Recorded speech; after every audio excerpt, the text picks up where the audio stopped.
এটা কিন্তু আমি বাড়িতে ফার্স্ট টাইম বানিয়েছি। অন ক্যামেরায় বলো, অফ ক্যামেরায় বলো। সত্যি বলছি, বানাবার আগে কিন্তু আমি বিশ্বাসই করতে পারছিলাম না এটা এত ভালো একটা মিষ্টি হবে। এত সুন্দর, এত টেস্টি একটা মিষ্টি হবে। আমি যেটা আটা দিয়ে বানিয়েছি, আমি সেটা বিশ্বাসই করতে পারছিলাম না।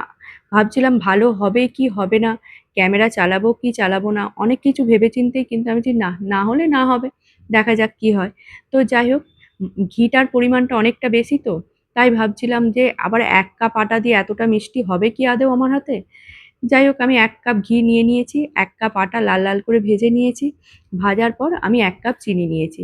কিন্তু ঘি, চিনি আর আটা যাই ৩ টে দাও না কেন, খুব ভালো করে লাল, লাল করে ভাজবে কিন্তু। কম গ্যাসে হালকা হাতে নেড়ে, নেড়ে ভাজবে। যখন ভালো করে ওদের মধ্যে থেকে মেল্ট হয়ে যাবে বা গন্ধ বেরোবে, তারপরে কিন্তু জল দেবে। জলটা কিন্তু অবশ্যই তোমরা ফুটন্ত গরম জল দেবে। যার মাপে দেবে আটা আর ঘি, চিনি, তার মাপেই কিন্তু ফুটন্ত গরম জল দেবে ২.৫ কাপ। আমি কাপের মাপে নিয়েছি তাই ২.৫ কাপ। দেখো কড়ার গা থেকে কি সুন্দর তেলটা ছেড়ে দিয়েছে, ঘিটা ছেড়ে দিয়েছে। প্রচুর নরম হয়েছিল, খুব সফট হয়েছিল। যেদিন করেছি সেদিন তো নরম ছিলই, তারপরের দিন পর্যন্ত নরম ছিল। মানে দেখতে যে এত সুন্দর হবে, আর ১ কাপ ছোট কাপের ১ কাপ দিয়ে যে এতটা মিষ্টি হবে সেটাও আমি ভাবতে পারিনি। যাই হোক, আমি ওপর থেকে একটু কাঠবাদাম আর কাজু বাদাম ছড়িয়ে দিলাম, দেখতে যাতে আরো সুন্দর হয়। খেতে তো ভালো হয়েই ছিল, দেখতেও খুব সুন্দর হয়েছিল। তোমরা বাড়িতে অবশ্যই বানাবে কিন্তু, বানিয়ে আমাকে জানিও।